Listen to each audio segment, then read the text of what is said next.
அனைவருக்கும் வணக்கம். திருமணம்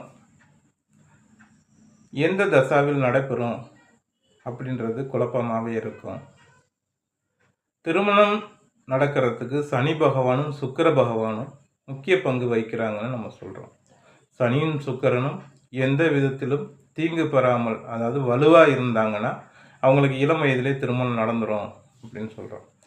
இப்படி இருக்கும் பட்சத்தில் நடைபெறக்கூடிய தசா எந்த லக்கணமாக இருந்தாலும் சரி, எந்த கிரகமாக இருந்தாலும் சரி, சனி பகவானோடு தொடர்பு பெறும் பொழுது தான் ஜாதகர்களுக்கு திருமணம் நடக்கும் அப்படின்னு சொல்லலாம்.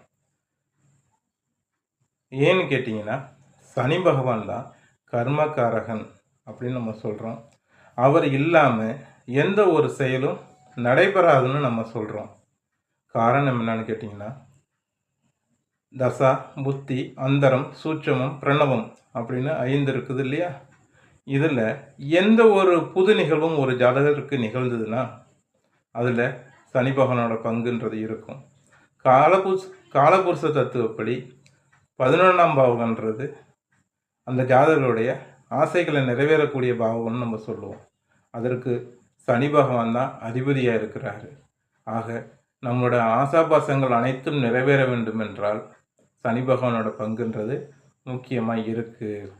இப்போ இந்த வீடியோ பார்த்துக்கிட்டு இருக்கீங்களா? நீங்கள் மொபைலில் பார்த்தாலும் சரி, லேப்டாப்பில் பார்த்தாலும் சரி, சிஸ்டத்தில் பார்த்தாலும் சரி, நீங்கள் இந்த பொருளை வாங்கியிருப்பீங்களே, அன்னைக்கு பாருங்கள், அந்த தசாபுத்தி, அந்தரம், சூட்சமம், பிரணவம் இந்த 5ல் சனி பகவான் நிச்சயம் இருப்பார். ஒரு ஜாதகருக்கு ஒரு புது செயல் கிடைக்குதுன்னாவே அதில் அது சுபமாக இருந்தாலும் சரி, அசுபமாக இருந்தாலும் சரி, சனி பகவானோட பங்களிப்பு இருக்கும்னு நம்ம சொல்கிறோம். இதை ஒப்பிட்டு பாருங்கள். இதன் அடிப்படையில் தான் சனி பகவான் தொடர்பு இல்லாமல் திருமணங்கள் நடைபெறுவதே இல்லைன்னு நம்ம அடித்து சொல்கிறோம்.